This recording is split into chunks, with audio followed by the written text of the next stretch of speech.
than anyone, she understood the magnitude of this particular evening. Lining the periphery of the ballroom, arranged in 2 neat rows like a solemn, expectant chorus, stood a dozen women. They were dressed in formal evening gowns, a tapestry of deep blues, emerald greens, and rich reds, their faces a study in varied emotions. Some wore expressions of quiet understanding, others of cautious optimism, and a few held a hint of lingering skepticism.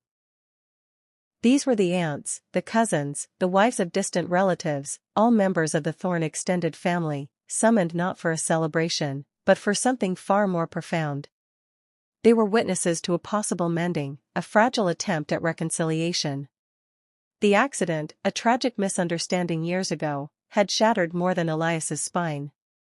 It had fractured his relationship with his only son, Thomas, and consequently, with his granddaughter, Lily, whom he had never met. Thomas, consumed by his own grief and misplaced blame, had cut off all contact.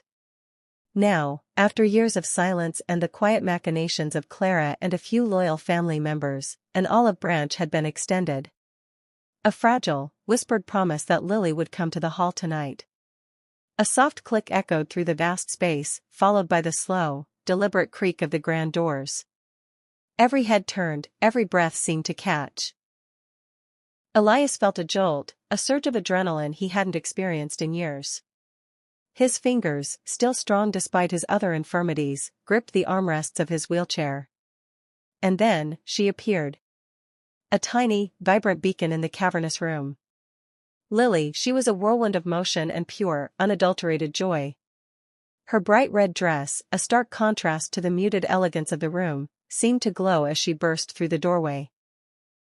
Her curly blonde hair bounced around her small, determined face, and her eyes, wide and sparkling, immediately locked onto Elias.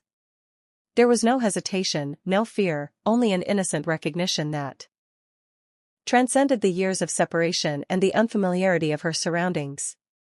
"Papa," she squealed, a sound like a tiny bell, cutting through the heavy silence with astonishing clarity. It was a name Elias hadn't heard from a child in decades, a word that ripped through the armor he had painstakingly built around his heart. He saw her, a blur of red, as she started to run.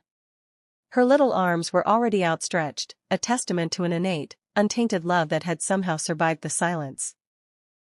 Elias felt a profound tremor run through him. His carefully constructed facade of stoicism crumbled. A raw, vulnerable smile spread across his face, lighting up his eyes with a warmth that had been absent for too long. He leaned forward, reaching out a hand, not to beckon, but to meet her halfway. Clara, behind him, gasped softly, her hand still pressed to her mouth, tears welling in her eyes. It was a sound of pure, unbridled relief, a silent prayer answered. The women in the background, a sea of formal gowns, collectively exhaled. Some dabbed at their eyes with lace handkerchiefs, others offered soft, knowing smiles.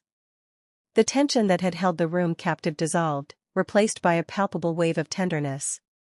Lily didn't stop until she was right in front of him, her tiny hand reaching for his larger, gnarled one. Her laughter, free and unrestrained, filled the air, weaving through the echoes of the grand hall. For Elias, in that moment, the wheelchair vanished. The years of silence evaporated. The grief, the regret, the bitter taste of what-ifs, all of it faded into insignificance. There was only Lily, her small, warm hand in his, her bright eyes shining up at him with unreserved love. He gently pulled her closer, his hand coming to rest on her small shoulder. He studied her face, searching for traces of Thomas, of himself, of the long line of thorns. And he found them, mingled with a spark of individuality that was uniquely hers. "Hello, my little one," he whispered. His voice thick with emotion, a voice that had forgotten how to speak such tender words. Lily giggled, her tiny fingers tracing the lines on his hand. "Your papa. Mommy said you would be here." The simplicity of her words, the absolute faith in her mother's promise, was a revelation. It wasn't just a reunion, it was a reconnection to a future he thought he had lost. It was a testament to the enduring, unbreakable thread of family, even when pulled taut by grievance and distance. As Elias looked at Lily, then up at the smiling faces of the women in the background, a profound sense of peace settled over him.